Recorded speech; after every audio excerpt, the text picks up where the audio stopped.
This week we're going to a new farm for us called Waliki and some really interesting stuff about organics.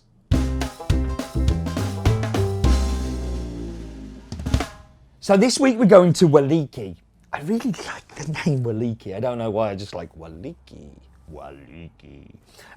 But this is a In My Mug exclusive.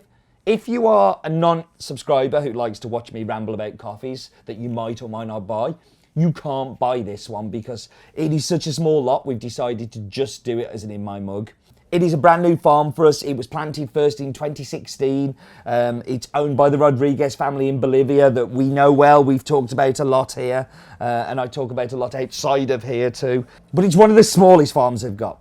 It's only 3.6 hectares. Now, 3.6 hectares for a farm, it's very small.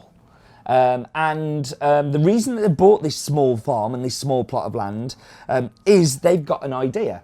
So many years ago, a lot of the smaller producers in the area, with the help of USAID, were funded to become organic.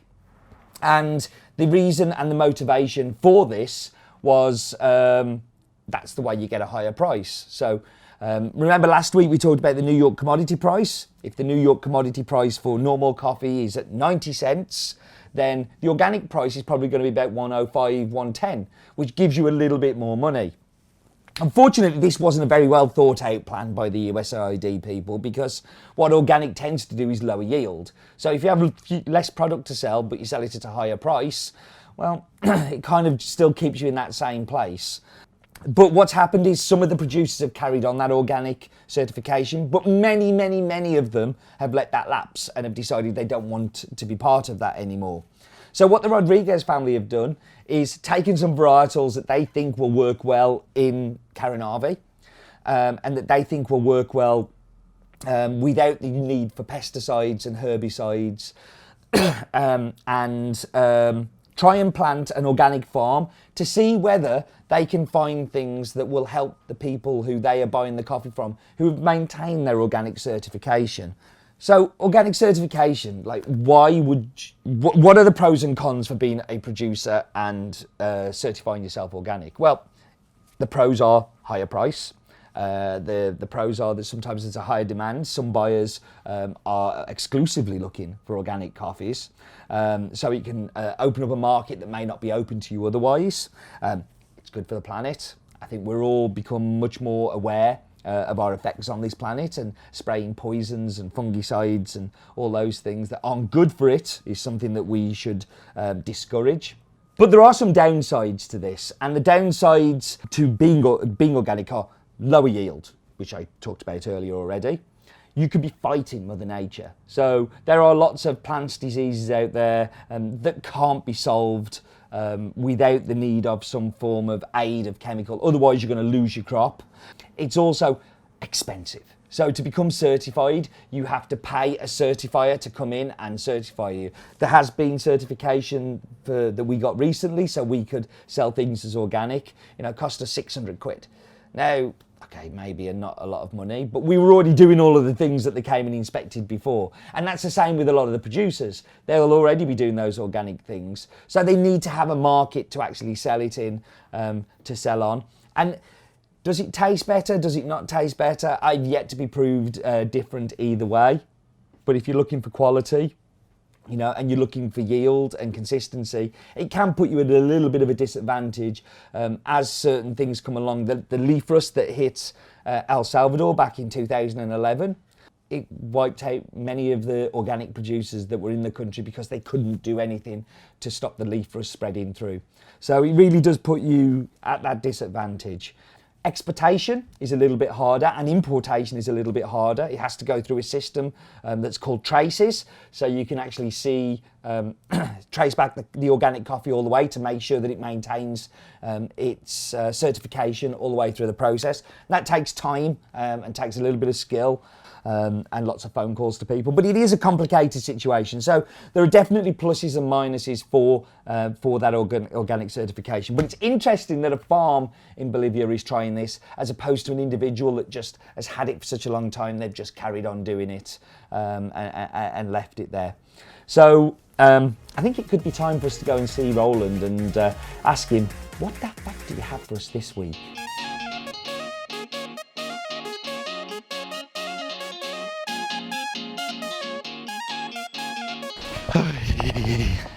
So, time for us to find Roland. I believe he's outside taking some fresh airs, but let's see.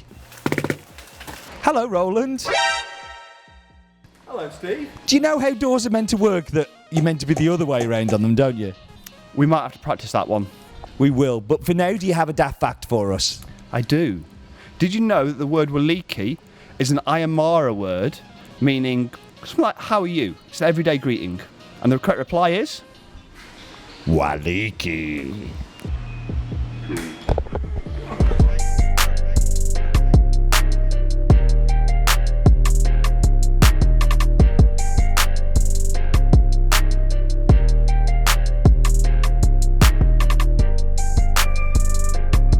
So we're back and we are brewing an AeroPress, and it's the first time in quite a while I've brewed an AeroPress. So to buy myself some time to try and work out in my head how to do it, we shall do this week's Rate My Brew.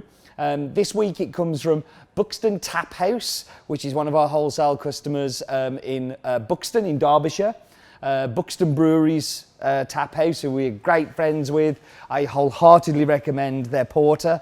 Their extra porter, which is with some of our coffee in, and fantastic. And if you don't like porters, their Axe Edge, which is their pale ale, is one of my favourite beers of all time. And Dennis and the team there are absolutely lovely. So you should definitely follow Buxton Tap House. But for now, we have some coffee, and I've ground up 18 grams of coffee fairly coarsely. So think kind of cafetiere style. Because what I'm actually going to go for is an inverted brew, and I'm going to take a little bit of time, so let me just cancel that off and then add the water, and I'm going for 150.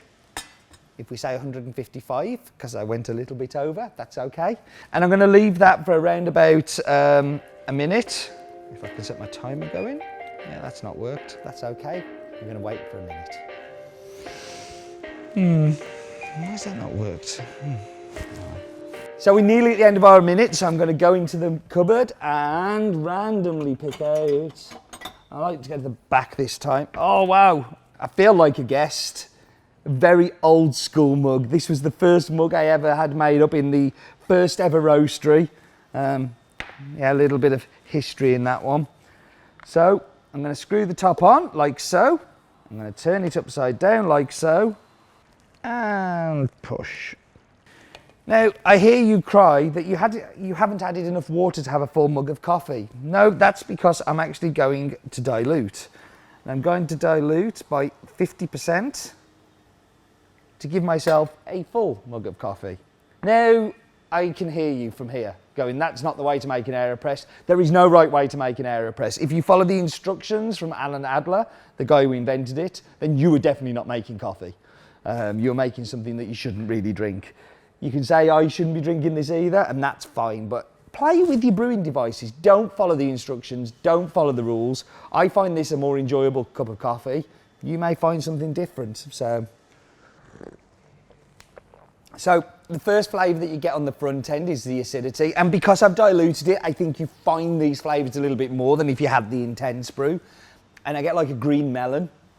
It's kind of sharp, intense acidity, but kind of develops into more of a milk chocolatey kind of sweetness, and leaves you with a really interesting orange finish. It is a little journey of like acidity, smoothness, back to acidity on the end, and one that I like. Thank you for joining me. You are always welcome. I look forward to seeing you again next week. But in the meantime, please do remember, life is too short for bad coffee.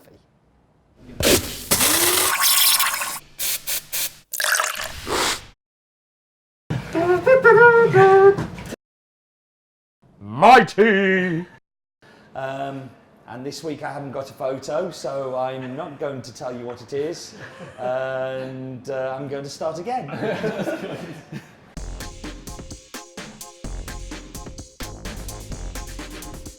Right.